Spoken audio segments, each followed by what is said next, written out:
आइए एक बार फिर से हमारा YouTube चैनल में आप लोगों का हार्दिक स्वागत एवं अभिनंदन है।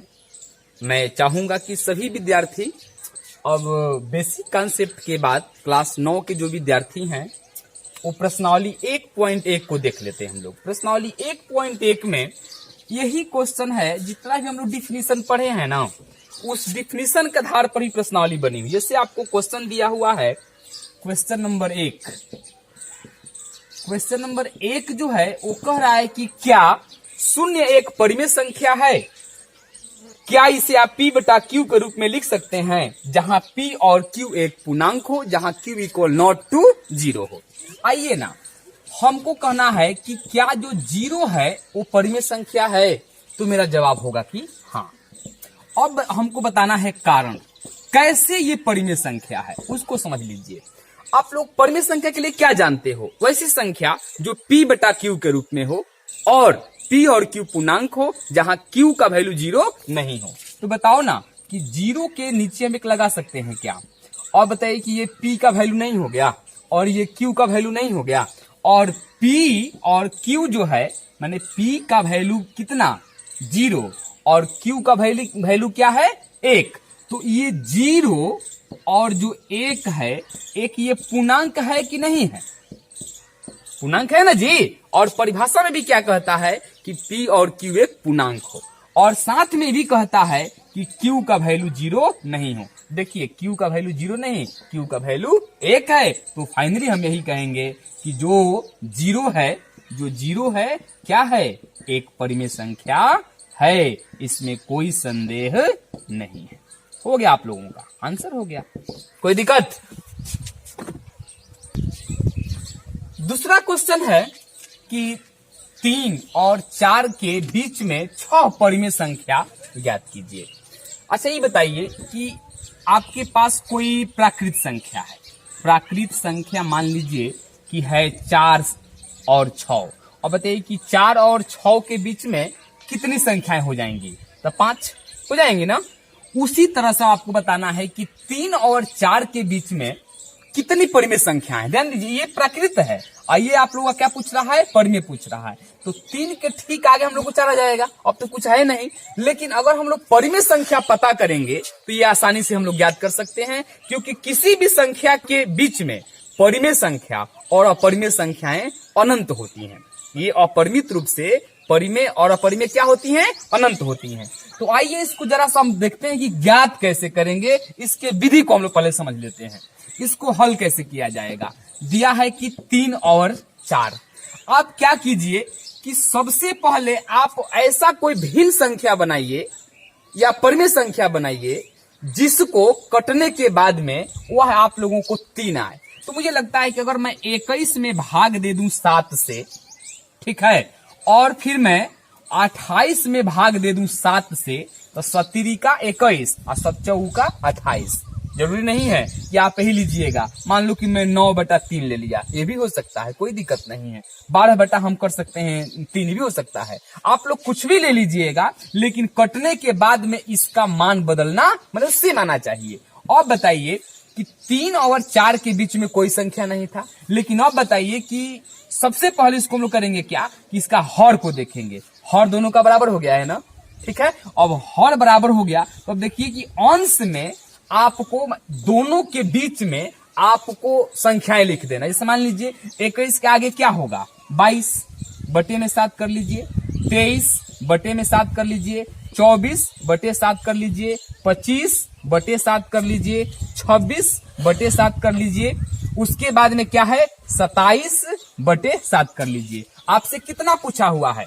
आपसे पूछा हुआ है 3 और 4 के बीच में 6 परिमेय संख्या। अब देखिए ना, अब समस्या क्या हो गया कि 1 2 3 4 5 6 हमको संख्याएं निकल चुकी है ना। अब मान लीजिए कि आपसे पूछता कि 10 निकालिए चाहे 20 निकालिए, तो अब इसके बीच में तो नहीं, क्योंकि 21 से 28 के बीच में मात्र 6 है। हम क्या करते कि अब इस दोनों हम 10-10 से गुणा कर देंगे अंश और हर में, और उसके आगे जो भी निकालना होगा, मान लीजिए अगर हम करते हैं इसमें 10 से गुणा, तो क्या हो जाएगा? 210। ये क्या हो जाएगा? 70 हो जाएगा ना। इसमें क्या हो जाएगा? अभी 211/70, 212/70, 213/70, आपको जितना निकालना होता उसके आगे भी आप आराम से निकाल सकते हो, परंतु आपको 6 पूछा था, 6 निकल गया है। यही आप लोगों का क्वेश्चन नंबर दूसरा का आंसर हो चुका है।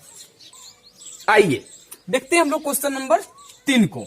दिया है कि 3/5 और आप लोगों को दिया हुआ है 4/5। और बताइए इसका हर बराबर है ना 3 और 4, इसके बीच में तो कुछ है ही नहीं। सिंपल से करेंगे हम लोग क्या कि 3/5 को ऊपर भी 10 से गुणा, नीचे भी 10 से गुणा, तो 3 दहिया 30, 10 पचे 50।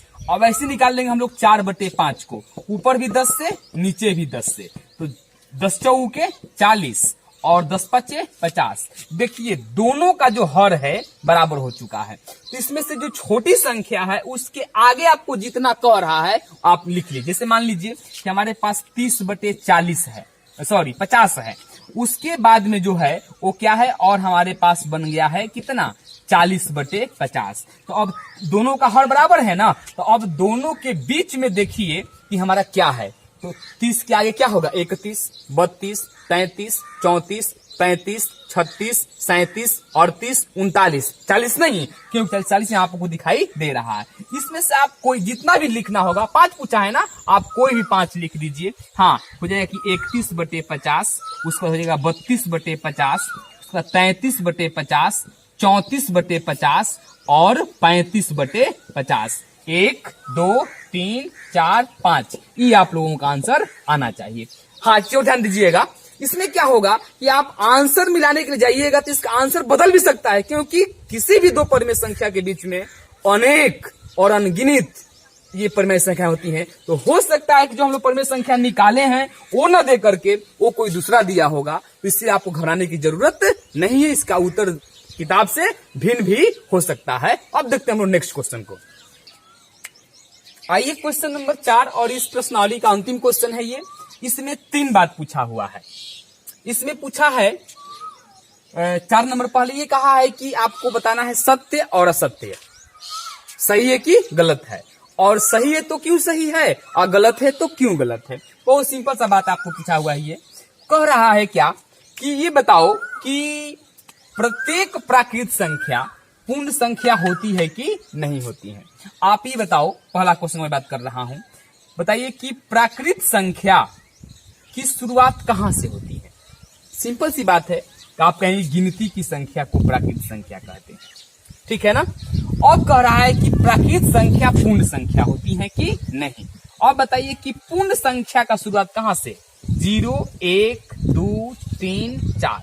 और बताइए कि 1 यहां भी शामिल है और यहां भी, 2 यहां भी और यहां भी, 3 यहां भी, 3 यहां भी, 4 यहां भी, 4 यहां भी। जितने भी प्राकृत संख्या हैं वह पूर्ण संख्या के समूह में शामिल हो गए हैं। अगर शामिल हो गए हैं तो कहेंगे कि यह सत्य है। कहेंगे आप लोग कि हाँ, प्रत्येक प्राकृत संख्या पूर्ण संख्या में होती हैं, क्योंकि प्राकृत संख्या पूर्ण संख्या के समूह में सम्मिलित है। सिंपल सी कॉन्सेप्ट हो गया इसका। नेक्स्ट देख लीजिए, दूसरा क्वेश्चन को हम देखते हैं। दूसरा क्वेश्चन में कहा यह है, दूसरा जो प्रश्न हम लोगों को दिया हुआ है वो ये कहा है क्या कि प्रत्येक पूर्णांक, ये बताओ आप लोग कि जो पूर्णांक है, पूर्णांक इसका शुरुआत कहां से होता है।